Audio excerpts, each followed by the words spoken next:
are back, everybody. My next guest is a talented actress who's appeared in numerous films, including The Pink Panther. Now you can see her in Lars and The Real Girl. Please welcome Emily Mortimer.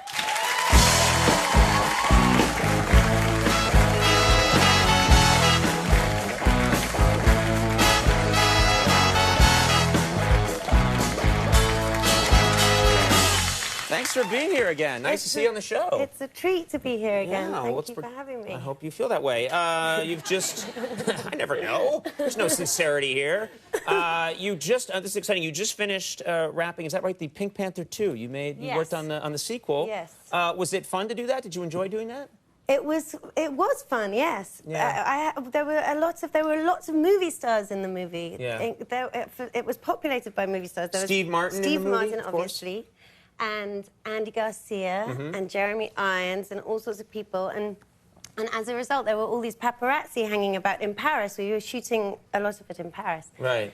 And you're not used to that, the paparazzi going crazy? No, I've never been papped, as we call it. We call it being papped in England. Is that the UK term, being papped? Yes. That's a weird term. Okay, so... So I was papped. You were papped I was papped for the first time in Paris, and it was this...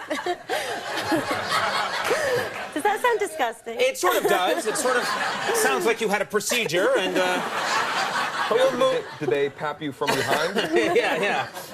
They followed you and they papped you. Yes, no, it was one particular sort of rainy day, and they were hanging about the set looking for film stars, and then this particular day, all the film stars had gone home. Right. And there was me, and I emerged from my trailer in my curlers to go to the set to rehearse. Sure. And it was raining, and there was a very sweet girl who was holding an umbrella over me to protect me from the rain, and this photographer started following us down the street and taking photos, and I was thinking, wow, this is amazing. I'm being papped. Yeah. And this has never happened before, and it's rather exciting. And then to protect my privacy, the girl tipped the umbrella, over my face. I think because of the curlers, which I'd forgotten about. Right, but she was trying to do the nice thing and protect you from this guy. At which point we heard this voice at the top of this guy, this photographer shouts at the top of his lungs, "Oh yeah, like she's really famous." Oh, whoa! Whoa! Now I've been papped. Whoa! Veet, I apologize. That's not the kind of show we run here. I'm sorry, Veet. I'm so sorry. I know. I'm sorry. I shouldn't have said that.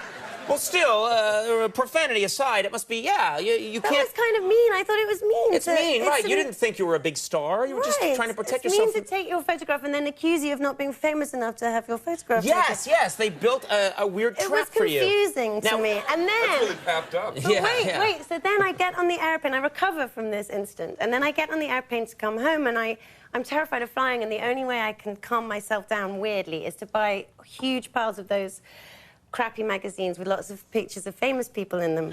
So because you just read those and it sort of reminds you that... For some reason, it's distracting, wondering or not whether Jessica Simpson's had plastic surgery or something. It distracts me. I don't know why.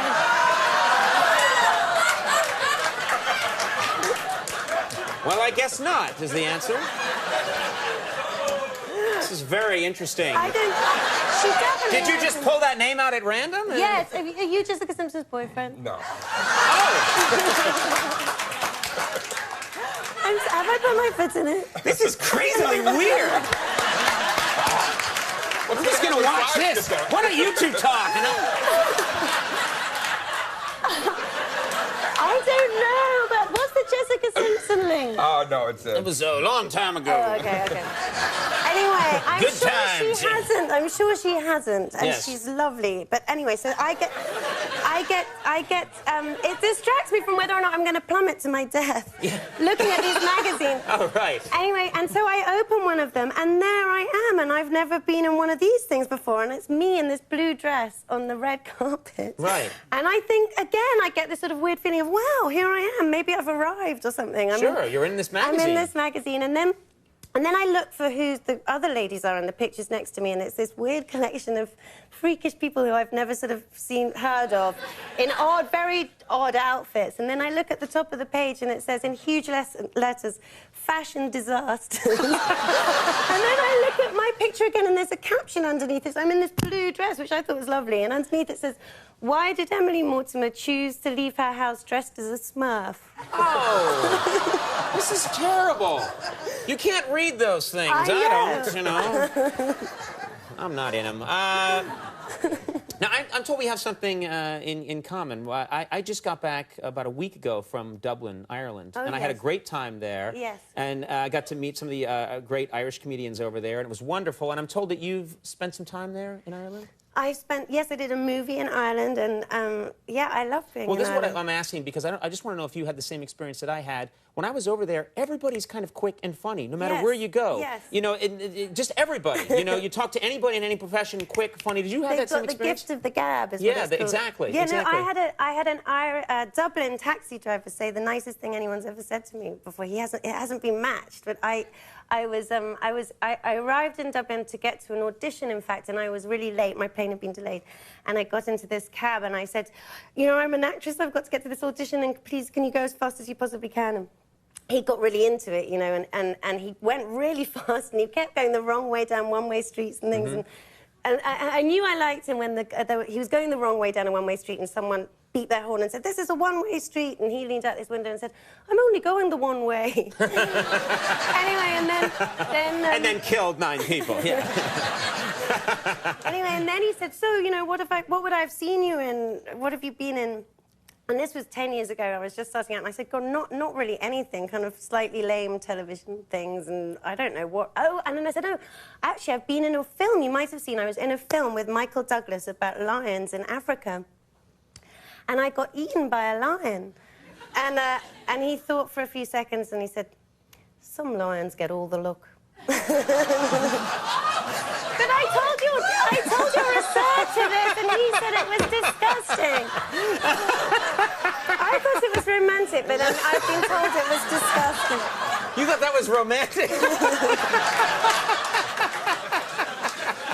Ah, the romance. Oh. You know, you haven't been on in a little while. You have to come back more often. No, I'm never coming back. I feel terrible about the Jessica Simpson thing. I feel like I said something. No, it's fine. Tell her it's all fine. What it's all is good. the Jessica Simpson? You've got to tell me what the Jessica... I'll tell you after. It's all good. Right. And then I'll listen and tell you tomorrow. Deed will be here, too. Check it out. He's the most powerful man in television now. Shut up! Suddenly it's late night with Veet. Lars and the Real Girl is now playing in select cities, expands nationwide through November, and seriously, always a delight. Thank you so much for being here. Pleasure. Emily, we'll be right back with Slash. Slash is here. Stick around.